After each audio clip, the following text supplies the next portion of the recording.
ఎందుకు sir ladies matter? పోలీసుల దాకా వెళ్తే ఈ అమ్మాయి అమ్మాయిలా రాదు. ఎలా వదిలేయమంటారు సార్? 3000 రూపాయలు క్యాష్ పోయింది సార్. అది దొరకపోతే నాకు అవమానం కదా. ఇప్పుడు ఇబ్బంది లేదు కదా, మీ డబ్బు మీకు దొరికింది కదా. పాపం చిన్నపిల్ల ఏదో ఆశపడి ఉంటుంది, వదిలేండి. జరిగింది ఏదో జరిగిపోయింది. ఆమె గురించి, ఆమె వృత్తి ప్రవర్తన గురించి మనకు అనవసరం, వదిలేండి. వెళ్ళండి వెళ్ళండి. చూడమ్మా, ఇంకా ఎందుకు వ్యధ వేషాలు వేస్తావు? సార్ చెప్తున్నారు కదా వదిలేయమని. ఆయన షర్టే పట్టుకుంటావే, వెళ్ళు వెళ్ళా.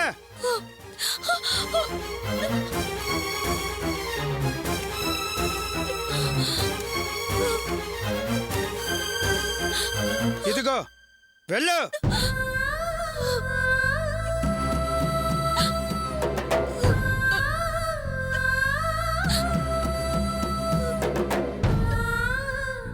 ఇదిగోనమ్మా నీ పర్సు.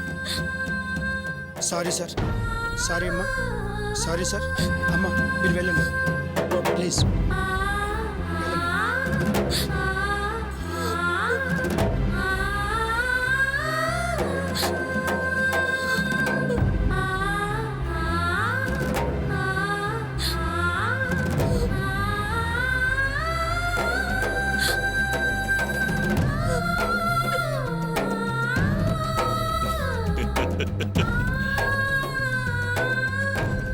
హలో, ఏంటి పాప, ఎలా ఉంది నా ట్రీట్మెంట్? అంతా నువ్విచ్చిన ఐడియానే. ఆ రోజు నన్ను నడ్డి రోడ్డు మీద వ్యభిచారానికి పిలుస్తున్నాడని అందరి ముందు అవమానించావు. దానికి కౌంటర్ నువ్వన్నదే నిజం చేశా, నిన్ను వ్యభిచారం చేశా. ఇప్పటికైనా నాతో అడ్జస్ట్ అయిపోవడం కరెక్ట్ అనుకో. సకల సౌకర్యాలు, సమస్త భోగాలు, సుఖాలు, సంతోషాలు ఎంజాయ్ చేద్దు గాని.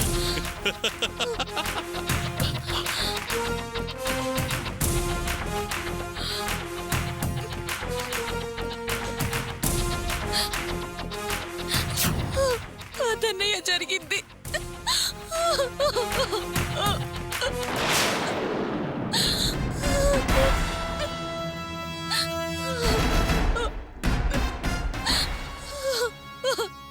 నేను ఆ రోజే చెప్పాను కదా వాడి కాళ్ళు విరిచేస్తానని. ఆ రోజు ఆ పని చేస్తుంటే బుద్ధిగా ఇంట్లో పడుండేవాడు. కానీ ఆ రోజు వద్దులే అన్నయ్య అని నన్ను బతిమాలేవు. ఈ రోజు వాడు ఎంత పని చేశాడో చూసావా? వాడిని నరికి ముక్కలు చేస్తాను.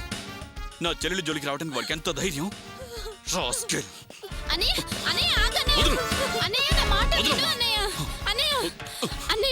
మనం ఇలాగే వదిలితే వాడు ఇంకా రెచ్చిపోతాడు, నెత్తికెక్కి కూర్చుంటాడు.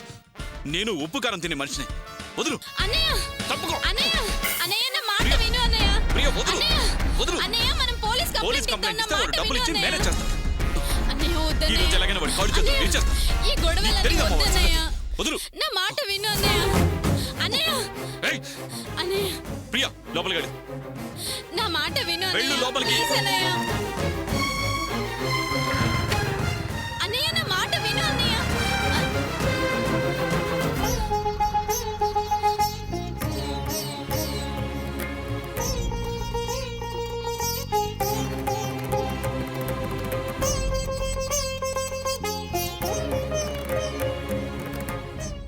ప్రసన్న గారు నేను కాల్ చేస్తాను. Okay okay bye.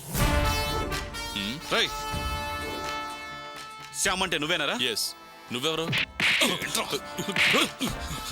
ఆడపిల్లంటే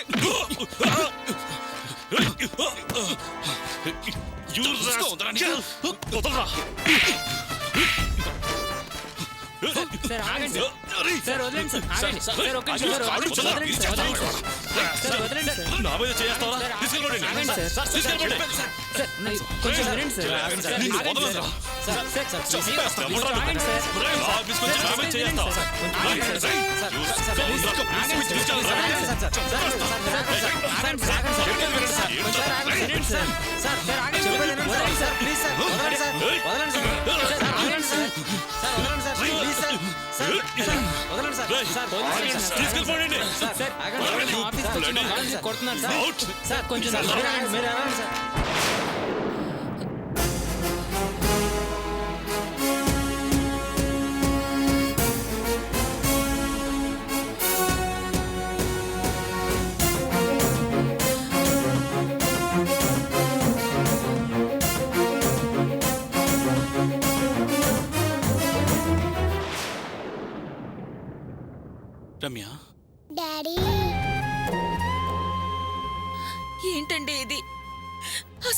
అనుకుంటున్నారు?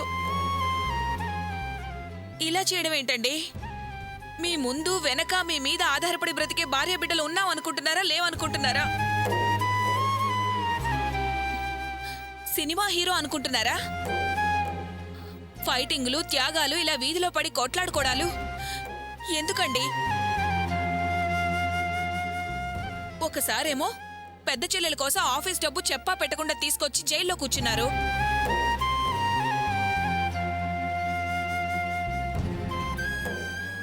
ఈసారి రెండో చెల్లెల కోసం వీధి రౌడీలో రోడ్డు మీద ఫైటింగ్ చేసి మళ్ళీ జైలుకొచ్చారు.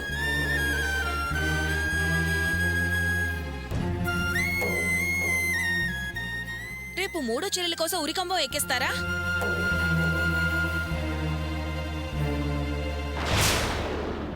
మేమేం కావాలి? మా గురించి ఒక క్షణమైనా ఆలోచిస్తున్నారా? అత్తయ్య మావయ్య ఊళ్ళో లేరు. మీరేమో చేయాల్సిందంతా చేసేసి జైల్లో వచ్చి హాయిగా కూర్చున్నారు. మేమేం చేయాలి? మిమ్మల్ని ఎలా బయటికి తీసుకురావాలి? అసలు మా వల్ల అవుతుందా? ఏంటన్నయ్య ఇది? చదువుకున్న వాడివి, అన్ని తెలిసిన వాడివి, ఇలా మొరటిగా ప్రవర్తిస్తే ఎలా చెప్పు? ఇప్పుడు ఈ సమస్య నుండి బయటపడేదేలా? మంచిగా మర్యాదగా చెప్తే వినని వాళ్లకు బుద్ధి రావాలంటే మరో మార్గం లేదమ్మా. ఓ రాస్కెల్ మన కావ్యని ఎంత అవమానించాడో నీకు తెలీదు. మన కుటుంబం మొత్తం తలదించుకునేలా చేశాడు. నేను చేసింది రౌడీజం కాదు, గూండాయిజం కాదు. ఓ కామాంధుడు కళ్ళు తెరుచుకునేలా చేశాను. ఓ అన్నగా నా ధర్మాన్ని నెరవేర్చాను. ఎవరు అడిగేవారు లేరనేగా వాడు అలా ప్రవర్తించాడు. అందుకే వాడి పొగరు ఇలా అణిచాను. ఆ ఇలా చేస్తే కుటుంబం పరువుగా బతుకుతుంది. మేమందరం తలెత్తుకు తిరగలం. మీరేమన్నా మామూలు వాడిని కొట్టారా? వాడికి బలం, బలగం, హోదా, అంతస్తు అన్నీ ఉన్నాయి. వాణ్ణి మనం ఎదుర్కోగలమా? వాడు రేపు ఏదైనా చేస్తే మనం ఏమైనా చేయగలమా? న్యాయం మన పక్కనుంది. తప్పకుండా మనం గెలవగలం. చట్టం వాణ్ణి వదలదు. ఆ చట్టమే ఇప్పుడు మిమ్మల్ని కటకటాల్లోకి నెట్టింది, రేపు కష్టాల్లోకి తోస్తుంది. సరే, చట్టం ఉందని తెలుసు కదా, దాన్ని మీ చేతుల్లోకి ఎందుకు తీసుకున్నారు? అలా తీసుకోవడం వల్లే ఇప్పుడు ఇలా జైలు పాలయ్యారండి. ఇలా జరుగుతుందనే వద్దు అన్నయ్య వద్దు అని బ్రతిమలాడాను, కానీ నువ్వు వినలేదు. ఆవేశంగా వచ్చేసావు. ఫలితం నిన్ను జైలు దాకా తీసుకొచ్చింది. మీరు అనవసరంగా భయపడుతున్నారు. నాకేం కాదు. ఆ నమ్మకం నాకుంది. అనవసరంగా మీరు భయపడి నన్ను పిరికివాణ్ణి చేయకండి. నాకే అపోదు రాదు, ప్రమాదం లేదు. బావుగారు, వెళ్ళి ఇంటికి తీసుకెళ్ళండి. అలాగే ఉంటాను. మాట్లాడింది చాలు, వెళ్ళండమ్మా వెళ్ళండి. చూసి వెళ్దామంటే పర్మిషన్ ఇచ్చాను, అంతేగాని మీటింగ్లు పెట్టుకోవడానికి కాదమ్మా. సార్, లాకప్లో ఉన్నది నా బావమరిది. అతను మీరనుకున్నంత చెడ్డవాడు కాదు. రౌడీ గుండా అంతకన్నా కాదు. పరువుగల కుటుంబానికి చెందినవాడు, బాధ్యత గల ఓ ఉద్యోగి. సార్, కావ్యని రకరకాలుగా వేధిస్తున్నాడని తను వెళ్ళి వాళ్ళ అన్నయ్యకి చెప్పింది. ఆ ఆవేశంలో వినోద్ అక్కడికి వెళ్ళాడు తప్పితే వేరే ఏ కారణం లేదు సార్. సార్, ఇంకోసారి ఇలా జరగకుండా మేమందరం చూసుకుంటాం. మీరు పెద్ద మనసు చేసుకుని వినోద్ని వదిలేయండి సార్. అతను శ్యామ్ ఆఫీస్లో శ్యామ్ని హత్య చేసే ప్రయత్నం చేశాడు. అది నేరం కాదా? అలాంటి వాడిని ఎలా వదిలేయమంటారు? సార్, నిజంగా అతను నేరం చేశాడని మీరు భావిస్తే జామీన్ మీద వదిలేయండి. దాని ఫార్మాలిటీస్ అంటూ చెప్పండి, నేను పూర్తి చేస్తాను. మీరు పూర్తి చేస్తారు సరే, కానీ ఆ శ్యామ్ ఇతను బయటకొస్తే తన ప్రాణాలకే ప్రమాదమని కంప్లైంట్ ఇచ్చాడు. కాబట్టి ఇప్పుడున్న పరిస్థితుల్లో విడుదల చేయడం నా చేతుల్లో లేదు. కోర్టుకి ఈ కేసు ప్రొడ్యూస్ చేస్తాం. కోర్టు ఎలా తీర్పిస్తే అలా చేయాల్సిందే. ఏంటి సార్ ఇది? ఆడవాళ్ళంటే గౌరవం లేకుండా అసభ్యంగా ప్రవర్తించే వాళ్ళందరూ దర్జాగా రోడ్డు మీద తిరుగుతున్నారు. పైగా తనకి ప్రాణభయం ఉందంటూ కంప్లైంట్ ఇస్తున్నారు. చెల్లెలి మీద ప్రేమతో ఆ శ్యామ్ దగ్గరికి వెళ్ళినందుకు వినోద్ జైల్లో ఉన్నాడు. ఇదే న్యాయం సార్? సార్, నిజంగా చెప్తున్నాను సార్, ఆ శ్యామ్ మంచివాడు కాదు సార్. సార్, నేను అదే ఆఫీస్లో పనిచేస్తున్నాను. ఆ శ్యామ్ మా సీఈఓ. ఆఫీస్కి సంబంధించి అన్ని పనులు సక్రమంగానే చేస్తున్నాను సార్. అయినా ఆ రాస్కెల్ ఒకసారి కాదు, 2 సార్లు కాదు, ప్రతిరోజు నన్ను ఎన్ని రకాలుగా వేధిస్తాడో నేను చెప్పలేను సార్.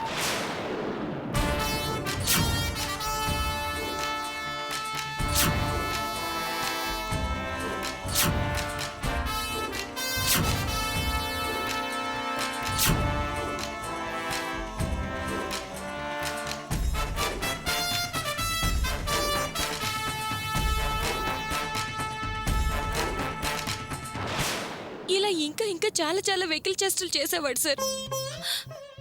మా అన్నయ్య ఏ తప్పు చేయలేదు సార్. నాకు అతను చేసిన అన్యాయానికి మందలించాడు అంతే. కావాలంటే వాడి మీద నేను ఇప్పుడు కంప్లైంట్ ఇస్తాను సార్. దయచేసి మా అన్నయ్యని వదిలిపెట్టండి సార్. ప్లీజ్ సార్, వదిలిపెట్టండి సార్. అలా వాడిని టార్చర్ చేస్తూ ఉంటే కంప్లైంట్ ముందే ఇవ్వాల్సింది. ఇప్పుడు ఇస్తే ఎలా? పోనీ ఇప్పుడు ఇస్తే తీసుకుంటాను. మరి నువ్వు చెప్పేదానికి సాక్ష్యాలు ఆధారాలు ఉన్నాయా? చెప్పమ్మా. కంప్లైంట్తో పాటు సాక్ష్యాధారాలు చూపగలిగితే ఇప్పుడే యాక్షన్ తీసుకుంటాను. సార్, బాధితురాల్ని నేనే కంప్లైంట్ ఇస్తున్నాను సార్. అయినా అలాంటి వాటికి ఆధారాలు ఎలా ఉంటాయి సార్? ఓకే అమ్మా, నువ్వు చెప్పేది కరెక్టే, బానే ఉంది. ఒకవేళ మీ అన్నయ్య కోసం నువ్వే కంప్లైంట్ ఇస్తే అని నేనన్ను, చట్టం అంటుంది. మీ అన్నయ్య చేసిన దానికి వాళ్ళ ఆఫీస్ వాళ్ళే సాక్ష్యం. వాళ్ళు ఫోన్ చేస్తేనే నేను వెళ్ళాను. నేను వెళ్ళేసరికి మీ అన్నయ్య నరసింహస్వామిలా కోపంగా ఉన్నాడు. వదిలేస్తే శ్యామ్ని హత్య చేసేంత కోపంగా ఉన్నాడు. అందుకే అరెస్ట్ చేశాను. అయితే నా కంప్లైంట్ మీరు తీసుకోరా సార్? తీసుకుంటాం, ఎందుకు తీసుకోం? కానీ ఆ కంప్లైంట్ ఆధారంగా శ్యామ్ని అరెస్ట్ చేయలేం. ఎందుకంటే ఆయన పెద్ద కంపెనీలో పెద్ద పదవిలో ఉన్నాడు కాబట్టి. సార్, ఇప్పుడు మీరు ఏం చేయాలో చెప్పండి, మేము చేస్తాం. 2 మార్గాలున్నాయి. ఏంటి సార్ అవి? ఒకటి, శ్యామ్ తన కంప్లైంట్ని రిటర్న్ తీసుకోవటం, లేదా కంప్లైంట్ వెంట సాక్ష్యాధారాలు జతపరచడం. ఇందులో ఏదో ఒకటి వినోద్ని విడుదల చేయించగలదు. అర్థమైందా? ఇక మీరు వెళ్ళొచ్చు. Thank you sir.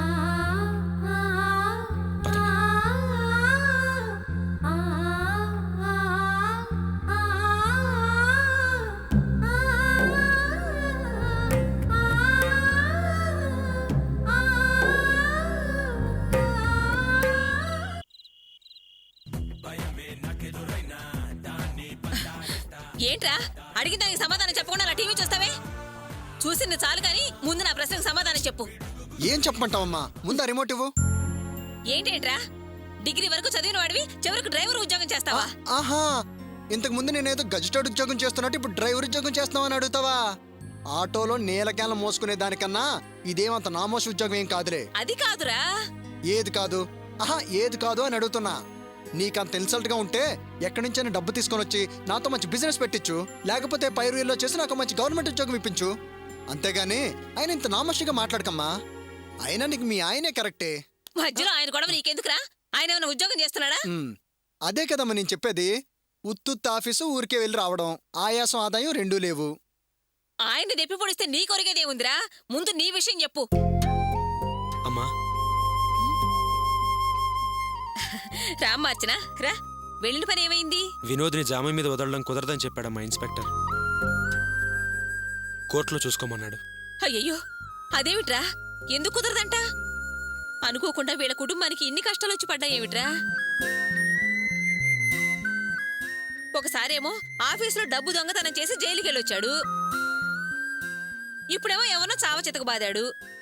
అవునరా గోపి, నాకు తెలియక అడుగుతాను, వాళ్ళమ్మ మన కుటుంబం గురించి అట్లాంటోళ్ళు ఇట్లాంటోళ్ళు అని నీచంగా మాట్లాడేది కదా, మరి ఇప్పుడు కొడుకు చేసిన ఘనకార్యం గురించి ఏమంటుందో? ఏంటమ్మా నువ్వు మాట్లాడేది? చెల్లెల్ని కామెంట్ చేస్తే చూస్తూ ఊరుకుంటావా? అందుకే వినోద్ కొట్టాడు. రేపు మన రాణిని ఎవరైనా కామెంట్ చేస్తే మనం చూస్తూ ఊరుకుంటావా? అమ్మా, అవకాశం వచ్చింది కదా అని వేలెత్తి చూపించకూడదమ్మా. పరిస్థితిని బట్టి వాళ్ళని సముదాయించాలి, అంతేగాని దాన్ని అవకాశంగా తీసుకుని వాళ్ళని సాధించకూడదు. ఏంట్రా, వాళ్ళని ఒక మాట అంటేనే కోపం పొడుచుకొచ్చింది? కొంపదీసి కొంగురు ముడేసుకుందా ఏమిటి? కోపాలు లేవు, కొంగుముళ్ళు లేవు. నేను అర్చన్ని వాళ్ళ ఇంట్లో దింపాలి.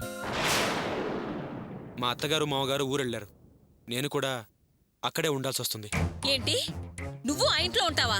అవునమ్మా, వినోద్ని జైల్లో పెట్టారు. వాళ్ళిద్దరూ ఊళ్ళో లేరు. ఇంట్లో అందరూ ఆడవాళ్ళు, అందుకే నేను కూడా అక్కడే ఉండాల్సి వస్తుంది. అంతంత బాధ్యతలు మొయ్యాల్సిన అవసరం ఏమీ లేదు.